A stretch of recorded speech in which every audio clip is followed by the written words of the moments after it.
I still remember the exact moment my own sister looked me straight in the eye and said, "HR will walk you out by the end of the day."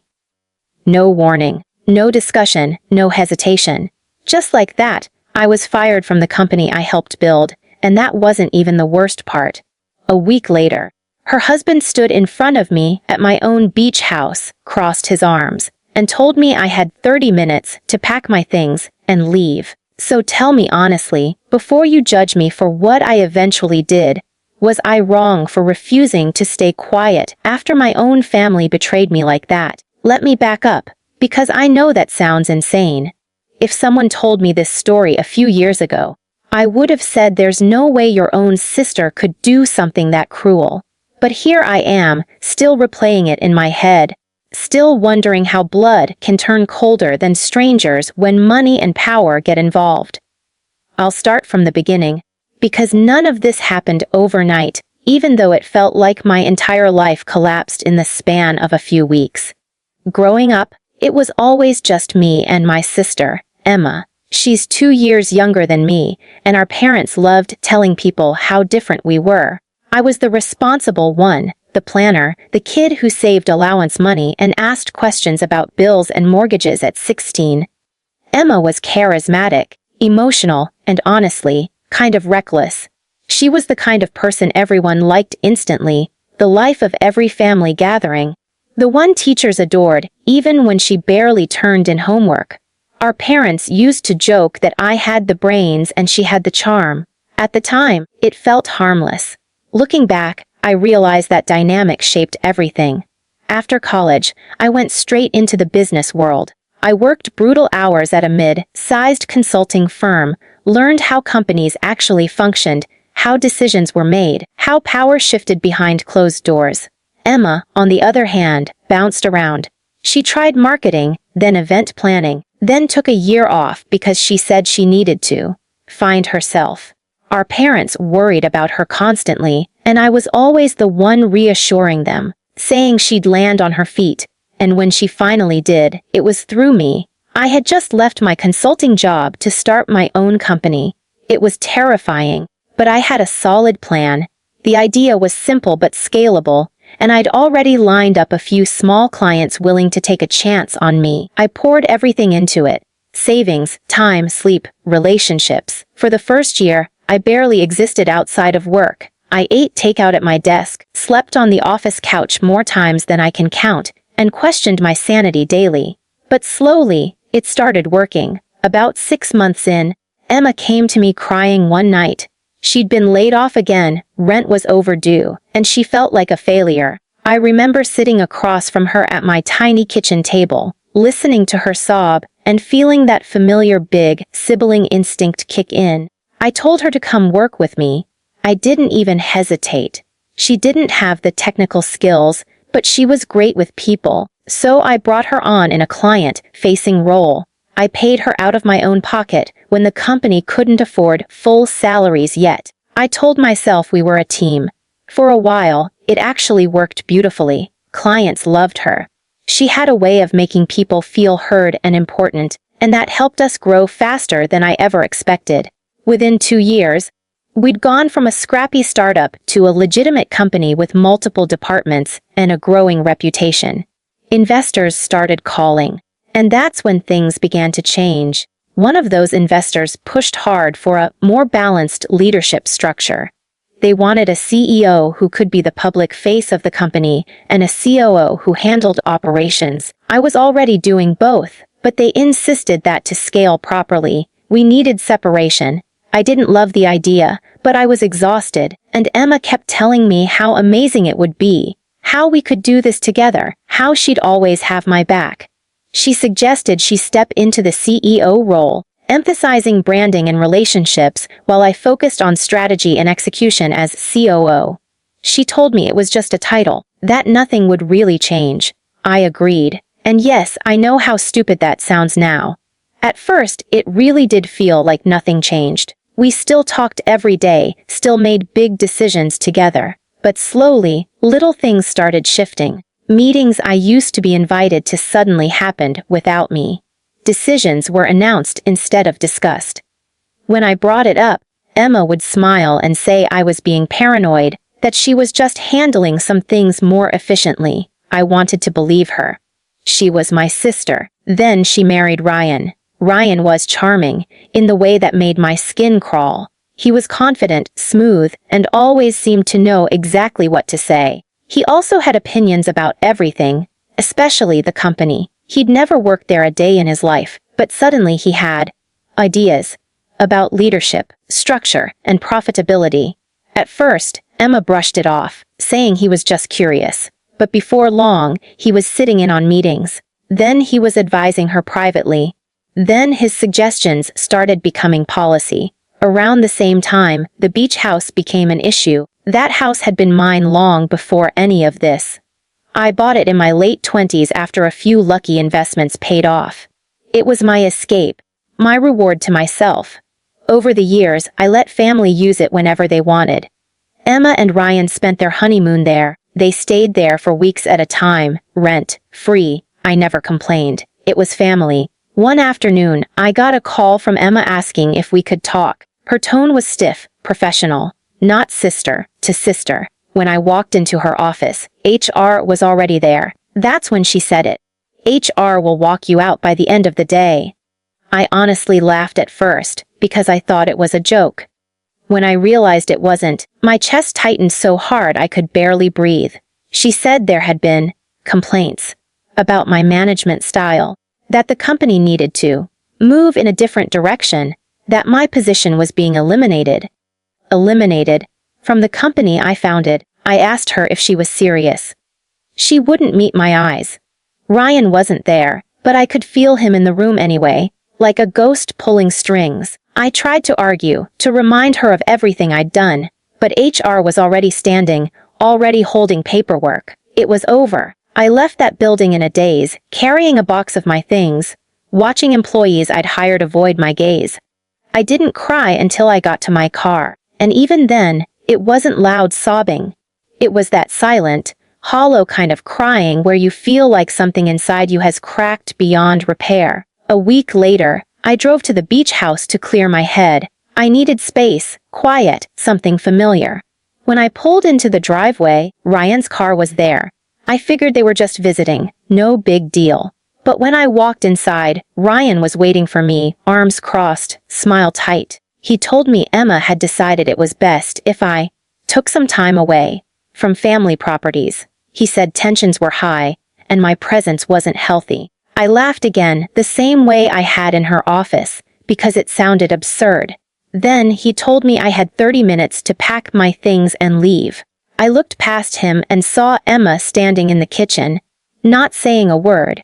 And that's where I'll stop for now, because what I did next changed everything. I stood there in that beach house, staring at my sister while her husband told me to leave my own property, and something inside me finally went quiet. Not calm, not peaceful, just quiet like a switch had flipped. I asked Emma very calmly if she was really okay with this. She wouldn't look at me. She just said, "It's temporary. We all need space." Space. From me. The person who had given her a job, supported her when she had nothing, and handed her a CEO title because I trusted her. I packed my bag, walked out without another word, and drove away shaking so hard I had to pull over twice. And that night, lying on a cheap motel bed, staring at a cracked ceiling, I realized something important. If my own family was willing to erase me this easily, then I needed to stop protecting them from the consequences of their choices. The next few weeks were dark. I won't sugarcoat it. I felt humiliated, angry, and deeply ashamed all at once. People from the company stopped calling. Some blocked me outright. Others sent awkward messages saying they were sorry it worked out this way. Like I'd been laid off from a random job and not stabbed in the back by my own sister. I replayed every conversation with Emma in my head. Every moment I ignored red flags because I wanted to believe in her. The hardest part wasn't losing the company. It was realizing that the version of my sister I thought I knew might not have existed anymore, or maybe never had. But anger, when it cools, turns into focus. And I had a lot of time to think. I started by reviewing everything: contracts, emails, old agreements. Because here's the thing people didn't know about our company. Even after stepping into the COO role, I had protected myself legally. Not because I didn't trust Emma, but because I'd been burned in business before. I had retained a significant equity stake. I also owned several critical patents and frameworks the company relied on, licensed to the business under very specific terms. At the time, Emma had waved it off, saying we were family and it would never matter. Turns out, it mattered a lot. I contacted a lawyer. Not in a dramatic, revenge-fueled rage, but methodically, calmly, I laid out the situation and asked one question. What are my options? The answer took 3 meetings and a lot of paperwork, but by the end of it, I realized something that made my stomach drop. They hadn't just fired me unfairly. They had done it sloppily, very sloppily. Meanwhile, Emma and Ryan were thriving, at least publicly. Social media posts about new chapters and bold leadership. Articles praising Emma as a rising CEO. Ryan suddenly listed himself as a strategic advisor on LinkedIn, and the beach house. They moved in full time. I found out because a neighbor called me to ask if I'd sold the place. That was the moment I snapped back into action. I sent a single email, polite, professional, addressed to Emma, Ryan, and the company's legal team. I informed them that my termination violated multiple clauses in my employment and equity agreements, and that effective immediately, I was revoking the license for the proprietary systems I owned, as was my right under the contract. I also informed Ryan that he was occupying my private property without permission and that formal eviction proceedings would begin if he didn't vacate within the legally required notice period. The response was immediate. Emma called me for the first time since the firing. She was crying, saying I was overreacting, that this was getting out of hand, that we were family. Ryan sent a much colder message, accusing me of trying to sabotage the company out of spite. I didn't reply to either of them. I let the lawyers talk. Within days, chaos erupted behind the scenes.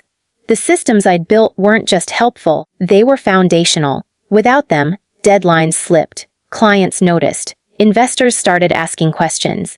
And when those investors learned that the company was suddenly operating without the legal right to use its core infrastructure, panic set in. Meetings were called, emergency calls, damage control. Emma tried to spin it as a temporary technical issue. It didn't work. This is the point where I want to pause for a second and talk directly to you. Because this was the moment where I had to make a real choice. I could have backed down. I could have licensed everything quietly, taken a payout, and walked away to keep the peace. Or I could stand my ground and let the consequences unfold, even if it meant watching my sister's world burn down. So tell me, honestly, if you were in my position, after being fired by your own sibling and kicked out of your own home by her husband, what would you have done? I chose not to back down. The eviction process moved faster than I expected. Turns out, ownership is ownership, no matter how entitled someone feels. Ryan tried to argue that they had verbal permission to stay indefinitely. My lawyer shut that down quickly. The day they were legally required to leave, I didn't even go to the house. I couldn't bring myself to see it. I just got confirmation when the locks were changed and the keys were returned. I sat in my car afterward and cried, not because I felt bad for them, but because reclaiming that house felt like reclaiming a piece of myself I thought I'd lost. The company, on the other hand, spiraled. Investors froze funding until the legal issues were resolved. Clients started jumping ship. Emma tried to negotiate with me privately, offering apologies that felt rehearsed and promises that felt empty. She said Ryan had pushed her, that she'd been under pressure, that she never meant for it to go this far. I asked her one simple question. Why didn't you stop it? She didn't have an answer. Eventually, mediation was scheduled. We sat across from each other in a sterile conference room, lawyers on both sides. Emma looked smaller than I remembered. Tired. Ryan looked furious, barely hiding it. Over hours of back and forth, the truth came out. Ryan had been the one pushing to remove me completely. He saw me as a threat to his influence, someone he couldn't control. Emma had gone along with it because she was afraid of losing her marriage, her image, her power. Hearing that didn't bring me satisfaction. It just made me sad. In the end, a settlement was reached. I regained full control of my intellectual property. I received a substantial financial payout for wrongful termination and lost equity value. And perhaps most importantly, Emma was forced to step down as CEO. The board couldn't justify keeping her after everything that came to light. Ryan was quietly removed from anything resembling influence. The aftermath was complicated. The company restructured. New leadership came in. I chose not to return, even when it was offered. Some bridges, once burned, don't need rebuilding. Emma tried to reconnect months later. Long messages about regret, about family, about missing me. I haven't cut her off completely, but things will never be the same. Trust, once shattered, doesn't magically reform. As for me, I started over. I took what I'd learned, what I'd built, and I built again. This time without mixing family and business. I spend time at the beach house now, sitting on the porch at sunset, listening to the waves. It feels peaceful again. Mine again. So here's what I learned from all of this.